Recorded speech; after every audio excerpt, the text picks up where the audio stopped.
video may babalikan ang inyong mga katrops na tindahan dahil nagtitinda ito ng isang masarap na takoyaki. Kaya naman for the guna ang inyong mga katrops. Ito nga tinutukoy ko mga katrops ang JD's Takoyaki. Ito ang kanilang mga flavors. Meron silang ham with cheese, crab with cheese, octo with cheese, shrimp with cheese, at meron din silang ground pork, ground beef, at ground chicken with melted cheese. All yan mga katrops. Located ito sa Phase 1 Tawid ng Simbahan at sa may gilid ng South Star Drug. Dito nyo sila matatagpuan. Nagawa niyo dyan. Nakakakulak. Nagkugulo po kayo dyan natin. Kasi tumay tayo kayo dyan. Yeah. Octo with cheese at crab with cheese nga palang napili namin ni partner na flavor. At sa kapatid ko naman ay ground beef with cheese at yung ham with cheese. Ayan, so yun na nga mga katrops. Sa unang gabi ko nga natikman tong takoyaki na to, talaga naman nagustuhan ko. Hindi siya katulad ng ibang takoyaki na unang kagat nakakaumay agad. Dito mga katrops, napakamalasa ng takoyaki niya. Sobrang sarap at hindi ganun kaliit. Kung mapapansin yung mga katrops, yung pagbilog niya ay napakalaki. At unang gabi namin nakita nga ito mga katrops, medyo mura-mura pa nga siya. Nung pagbalik nga namin, medyo nagmahal na. Sabi nga ni ate, nagmahal na daw kasi ang mga ingredients. Kaya naman yung unang punta namin dito 50 pesos lang to. Ngayon ay naging 55 pesos na nga at 5 pieces na lang siya. Nung nakaraang gabi kasi 6 pieces to at 50 pesos lang. Pero hindi ka naman nalugi dahil talaga namang masarap ito at hindi naman talaga tinipid.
Sura ng gano'n. Matagal na kayo ako sa dito, te?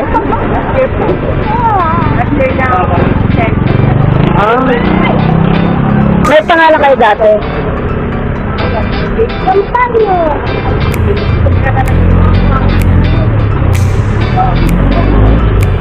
Habang hinintay nga namin maluto ang aming order, tamang interview muna tayo kay ate. Yan po, ikaw din nagtitimpla niyan.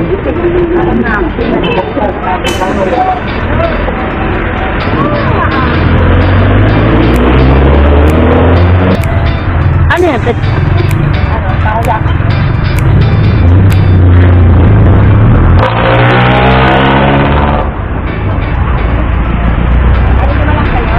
Lima lang ba ito sa'yo? Speedes natin sa speedes na po.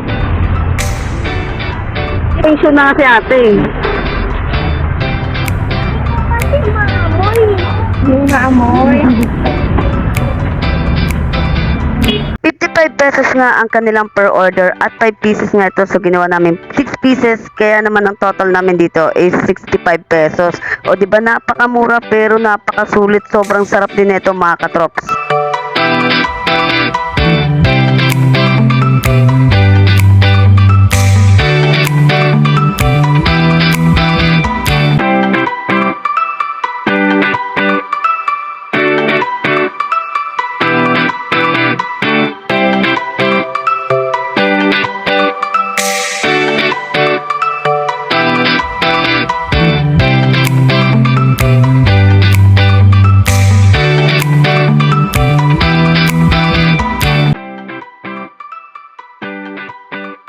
Exciting Ford.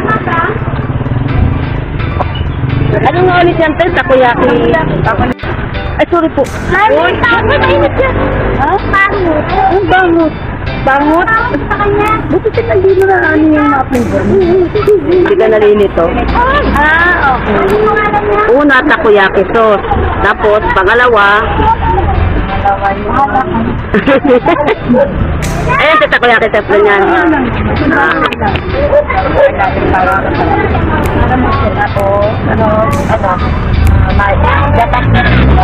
Japanese mayo.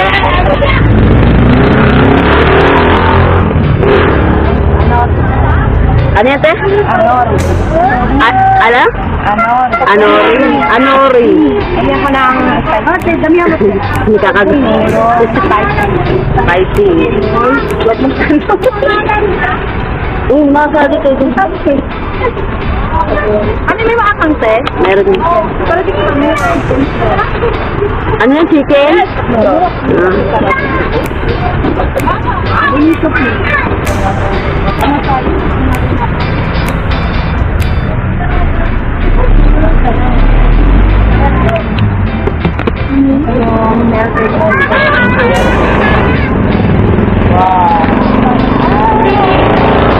So yun na nga, maraming salamat kay ate na natitinda, di ko natanong yung name niya. At sa JD's Takoyaki, ay ito natluto na nga ang aming order, kaya tikiman time na! Alright mga katrops, ayan, titikman na natin, nabili nating takoyaki sa JD Takoyaki, ayan. Ito na siya. Wow! Alam niyo ba mga katrops, mas gusto ko talaga yung mainit pa to. Yan. So, tara, tikman na natin. Let's eat. Kain po.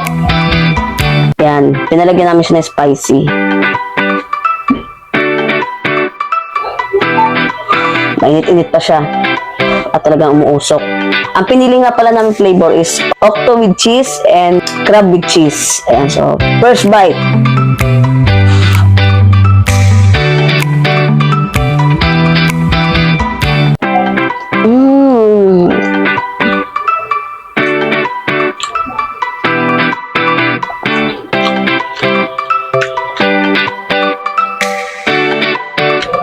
Init.